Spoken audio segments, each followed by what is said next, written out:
হে এভৰিৱান, আজি আকৌ এটা আপোনালোকৰ ওচৰত লং ভিডিঅ' লৈ আহিছোঁ। আৰু এইফালে দীঘল দীঘল যে দেখিলে এইকেইটা জিকা, আৰু এইফালে আনিছে আব্বাই মাছ আনিছে। তো মই ভাবিলোঁ প্ৰথমে মই জিকাই কাটিম বুলি ওলাইছিলোঁ, তাৰপিছত আব্বাই লৈ আহিলে মাছ। চ' মই এতিয়া বনাম জিকা মাছ আলু তৰকাৰী।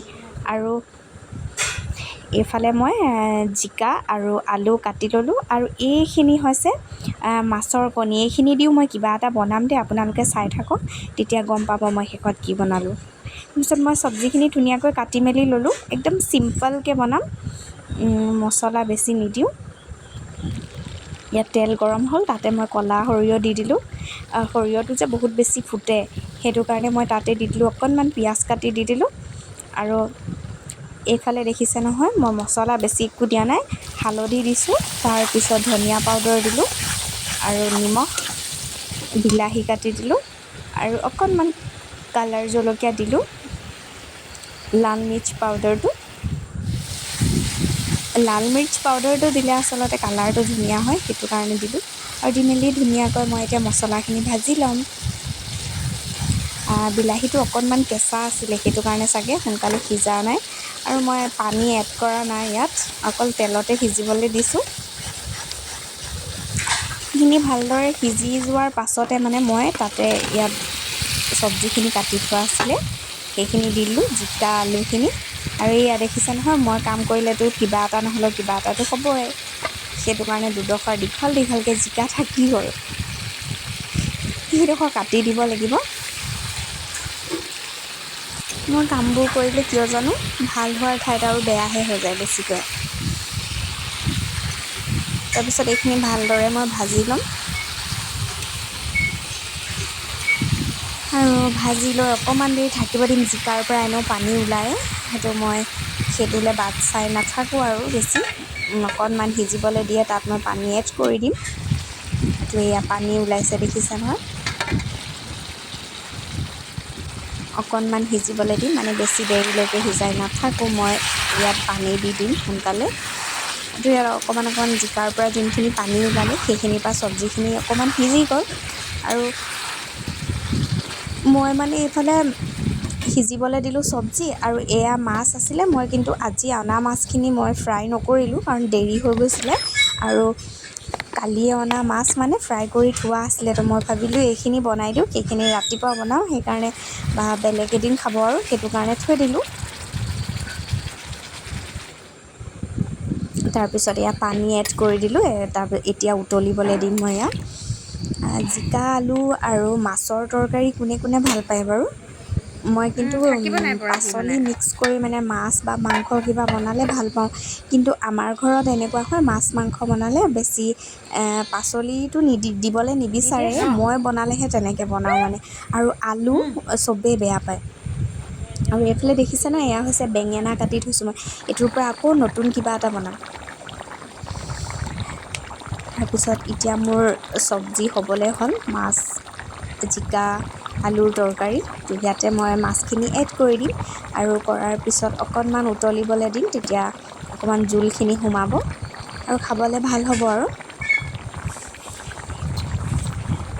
আৰু এইডোখৰ হৈছে মাছৰ মাথা। মই মাছৰ ফিচাটো আৰু মাছৰ মূৰ ইমান ভাল পাওঁ নহয় খাবৰ কাৰণে। কেতিয়াবা হয়তো মোৰ আম্মাই বেছিভাগ মানে এতিয়া মাছৰ মূৰটো খায়, আৰু মই মাছৰ ফিচাডোখৰ খাওঁ, ভাল পাওঁ মই সেইডোখৰ খাই। চব্জিখিনি বাৰু কেনেকুৱা লাগিছে, তৰকাৰীখিনি দেখিবলৈ ধুনীয়া লাগিছেনে?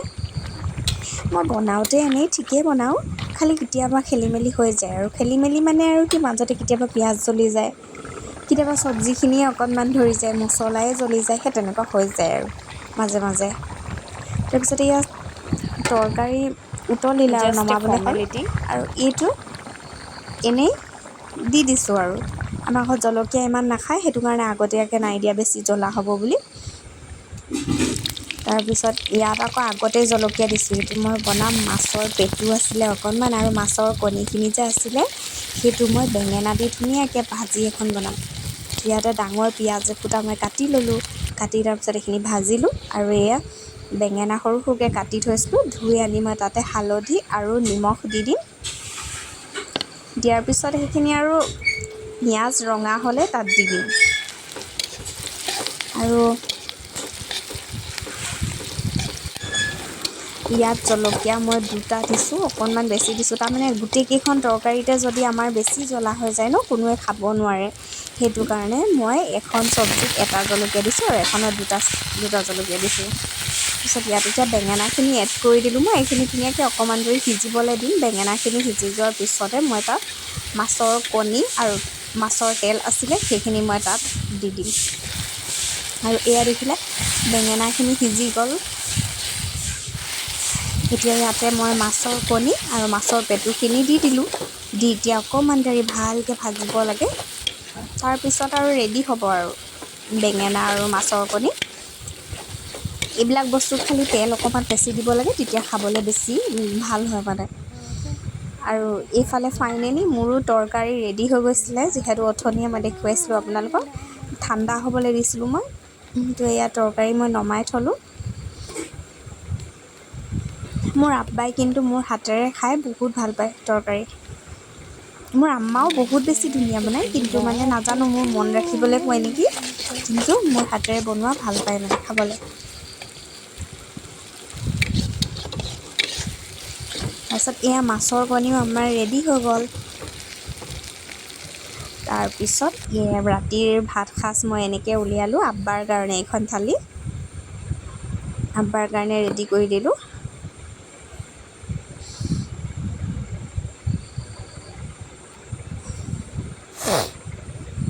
কেনেকুৱা লাগিছে জনাবচোন দেই, মই নেচাম দেই। আৰু এইফালে ভাত লৈছোঁ মই আৰু আম্মাই এনেকৈ ল'লোঁ। আৰু এয়া মই কৈছিলোঁ নহয়, মই মাছৰ ফিচাডোখৰ বিৰাট ভাল পাওঁ। তো মাছৰ ফিচাই ল'লোঁ মই। এই জলকীয়াডোখৰ কিন্তু মোৰ ভাগত যে আহি যায়, জলকীয়া তৰকাৰীত যোনে দিয়ে নহয় তাৰ ভাগতে আহে একদম। এইটো মই প্ৰমাণি পাইছোঁ মানে। মই তৰকাৰীত যেতিয়াই জলকীয়া দিওঁ, যিমান বেছি তৰকাৰী নবনাওঁ কিয়, সেই জলকীয়াডোখৰ কিন্তু সদায় মোৰ ভাগতে আহি পৰে। তো মই এতিয়া খাবলৈ বহিছোঁ। ৰাতি আমি চবেই ভাত সাজ একেলগে খাওঁ, কাৰণ দিনটো আমি নাথাকোঁ। মই নিজৰ ডিউটিত যাওঁ, ভাইটি নিজৰ ডিউটি, আৰু আব্বা যায় নিজৰ কামত, আম্মা ঘৰত অকলে থাকে। চ' ৰাতি আমি চবেই একেলগে বহিয়ে ভাত খাওঁ।